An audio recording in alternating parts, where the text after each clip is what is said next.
O sertão baiano do final do século XIX é envolto em uma névoa espessa de poeira e mistério que a história oficial, escrita pelas mãos dos vencedores, tentou dissipar com sangue e mentiras por mais de 100 anos. Por gerações, fomos ensinados nos bancos escolares que Canudos foi o reduto de um fanatismo cego e perigoso, liderado por um louco varrido que desejava destruir a República e trazer de volta a monarquia. No entanto, quando mergulhamos com honestidade nas entranhas daquele povoado, erguido às margens do rio Vaza Barris, encontramos uma realidade social e espiritual profundamente distinta do que as páginas amareladas dos jornais cariocas da época descreviam com pavor e preconceito. A imagem distorcida de Antônio Conselheiro como um desequilibrado mental é, sem dúvida, a primeira e mais bem-sucedida operação de assassinato de reputação da história republicana brasileira. Antônio Conselheiro não era um alucinado vagando sem rumo pelo deserto.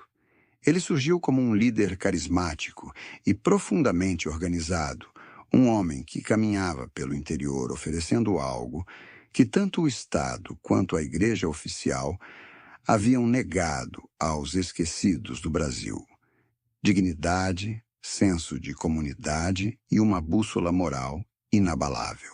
Para os milhares de sertanejos que o seguiam, ele não era um tirano, mas um mentor espiritual que trazia ordem ao caos da miséria extrema. Enquanto a elite o descrevia como um perigo público, o povo o via como um refúgio seguro contra a opressão dos grandes fazendeiros. Este é o ponto de partida essencial para entendermos o grande gancho das fake news históricas que selaram o destino de Canudos. A imprensa sediada no Rio de Janeiro, então capital federal, precisava desesperadamente de um vilão para justificar o uso da força militar brutal. Eles fabricaram a narrativa de que Canudos era uma fortaleza armada, financiada por potências estrangeiras ou por nobres exilados, pronta para marchar e derrubar o novo regime. Era uma mentira deslavada, construída nos gabinetes das redações para gerar pânico na população urbana e legitimar o massacre sistemático que viria a seguir. É fascinante observar que a fé de Conselheiro não se encaixava nos moldes do catolicismo romano, hierárquico e político daquele tempo. Pelo contrário, muitos estudiosos modernos identificam em suas pregações traços de um cristianismo primitivo e profético. Conselheiro focava na leitura direta dos ensinamentos éticos, na moralidade rígida, na vida comunitária e em uma espiritualidade que não dependia das burocracias clericais. Esse movimento assemelhava-se muito ao que hoje reconhecemos como um cristianismo evangélico de base, focado na pureza dos costumes e na separação das vaidades do mundo. Ele valorizava o temor a Deus e a ajuda mútua, acima das ordens dos poderosos locais. E é justamente nesse ponto que o fenômeno de Canudos revela um mecanismo perverso que ainda opera com força total na política moderna. O uso da grande mídia para desumanizar líderes que mobilizam as massas fora do sistema estabelecido.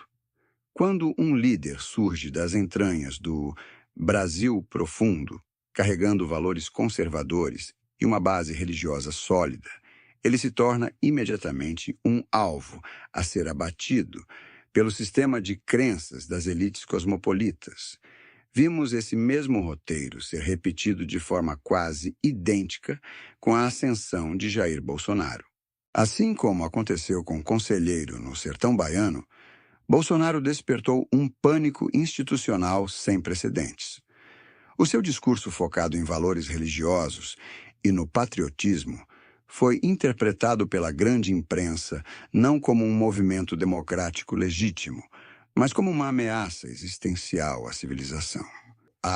O rótulo de fanático dado aos seguidores de conselheiro no século XIX, é o antepassado direto dos termos pejorativos, usados hoje para desqualificar o apoio popular massivo a lideranças que não seguem a cartilha das capitais intelectuais. A estética da pobreza em Canudos era, na verdade, uma estética de resistência e ordem, mas, para os jornais da época, era apenas o ninho do retrocesso. Essa discrepância entre a realidade da vila e o que era reportado nos centros de poder mostra que o medo da elite sempre foi o mesmo, o medo de um povo que decide caminhar por conta própria, sob a guia de sua própria fé.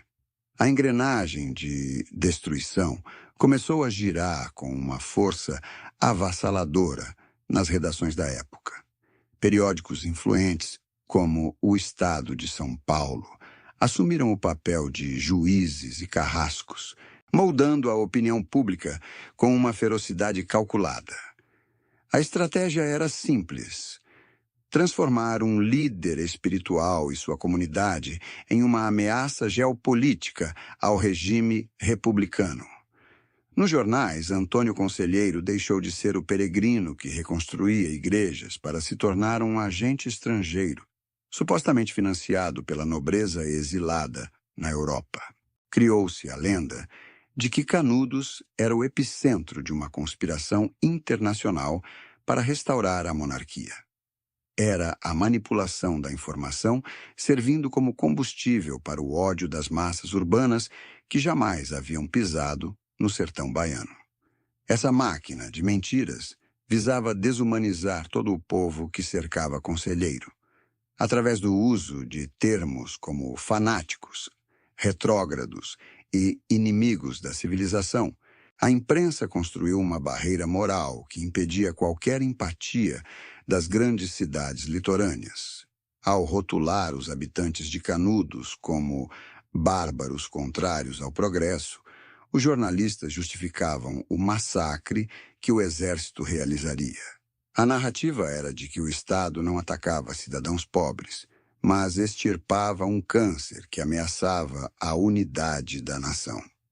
Esse mecanismo de rotulagem é o mesmo que observamos hoje, onde o adversário não é apenas alguém com ideias diferentes, mas um perigo existencial absoluto que precisa ser silenciado.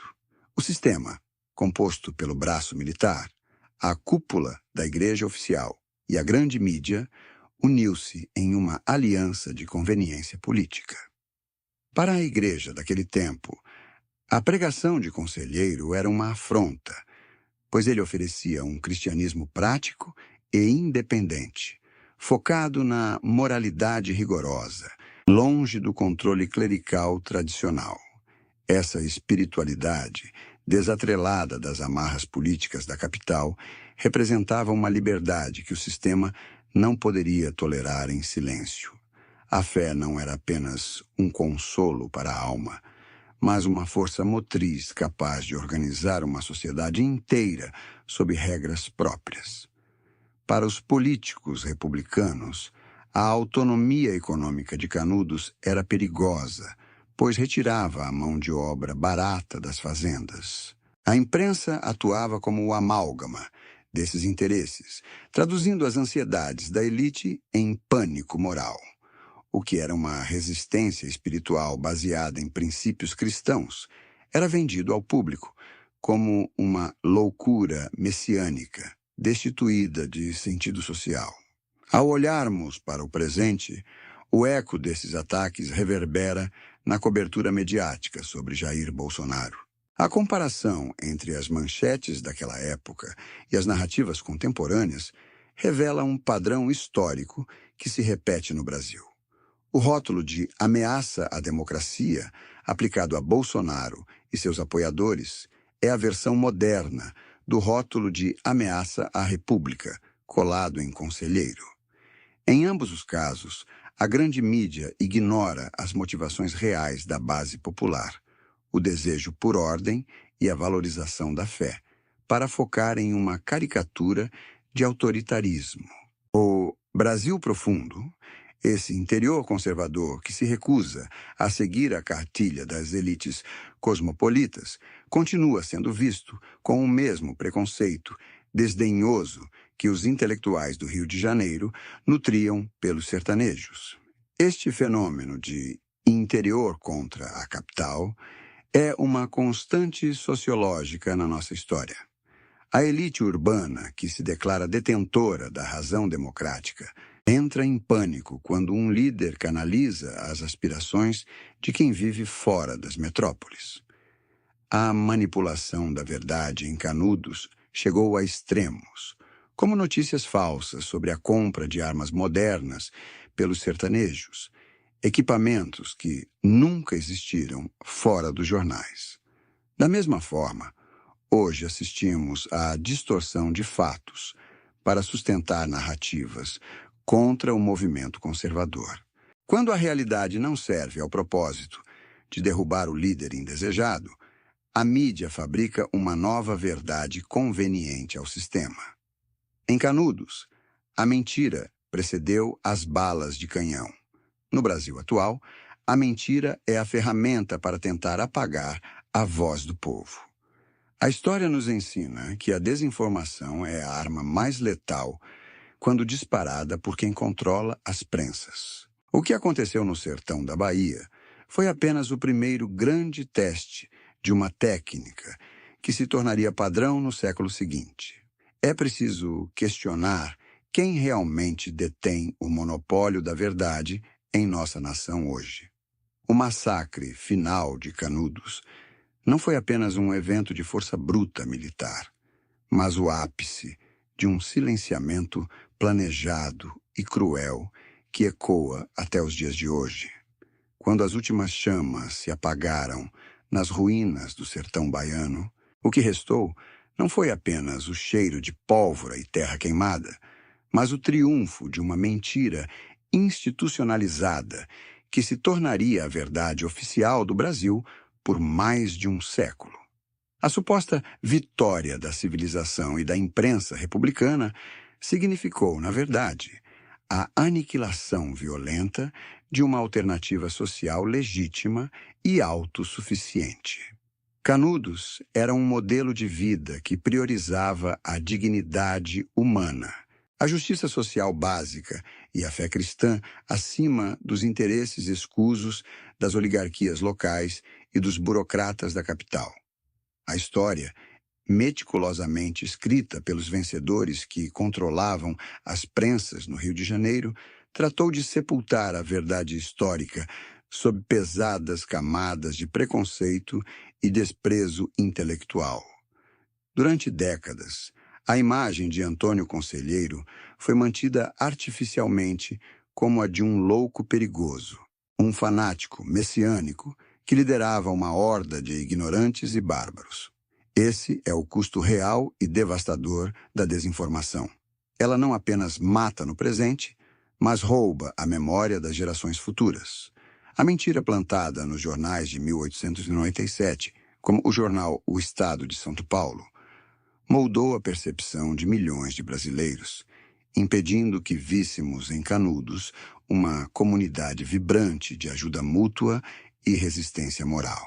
O sistema não tolerou que um povo pobre pudesse se organizar sem a tutela das elites, e a imprensa foi um instrumento necessário para convencer a opinião pública urbana de que o massacre era uma necessidade patriótica urgente para salvar a jovem república. Ao olharmos para o cenário político brasileiro contemporâneo, percebemos que o julgamento da história está sendo novamente disputado com as mesmas táticas desonestas do passado. A forma como o movimento em torno de Jair Bolsonaro é retratado pela mídia tradicional segue o mesmo roteiro de difamação e caricatura utilizado contra Conselheiro.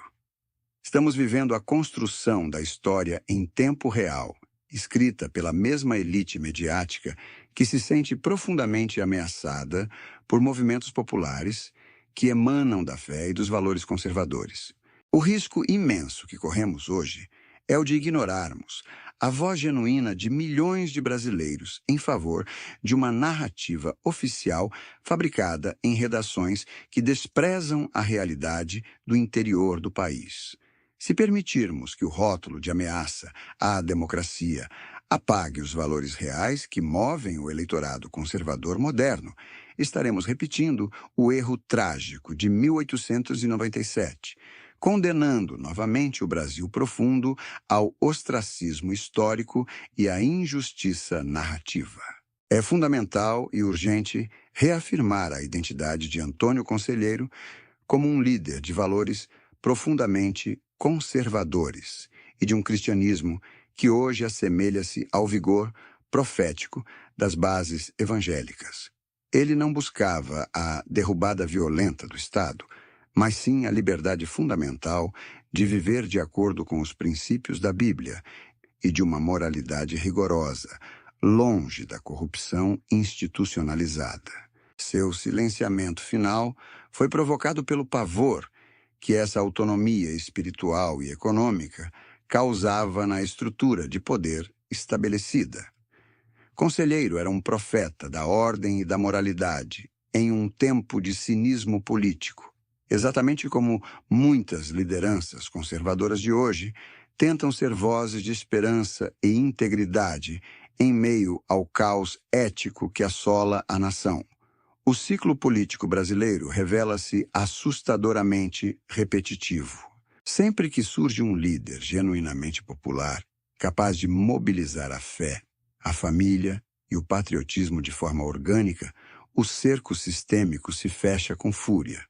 O sistema, sentindo o solo tremer sob o peso do apoio das massas, que não aceitam mais serem tratadas como massa de manobra, aciona seus poderosos mecanismos de defesa, o assassinato sistemático de reputação, o cerceamento jurídico e o isolamento mediático total. O que aconteceu no sertão da Bahia e o que observamos na era contemporânea são manifestações idênticas do mesmo fenômeno de preservação de privilégios das elites cosmopolitas contra a vontade popular.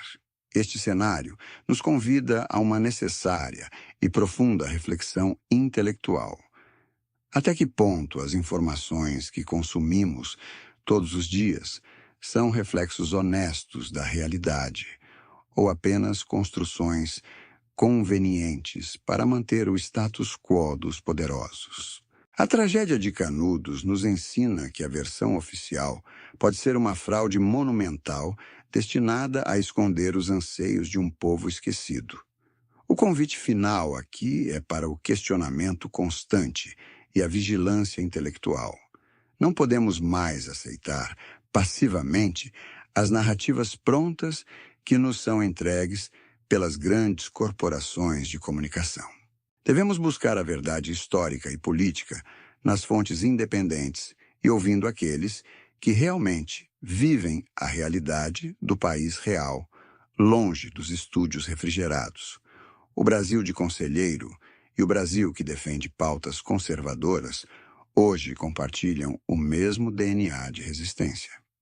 Entender essa conexão profunda é o primeiro passo para não sermos novamente ludibriados pelas manchetes tendenciosas. A verdadeira história deve ser escrita pela voz do povo, e é hora de reivindicarmos o nosso direito de contá-la sem as lentes distorcidas de quem sempre lucrou com o silenciamento alheio.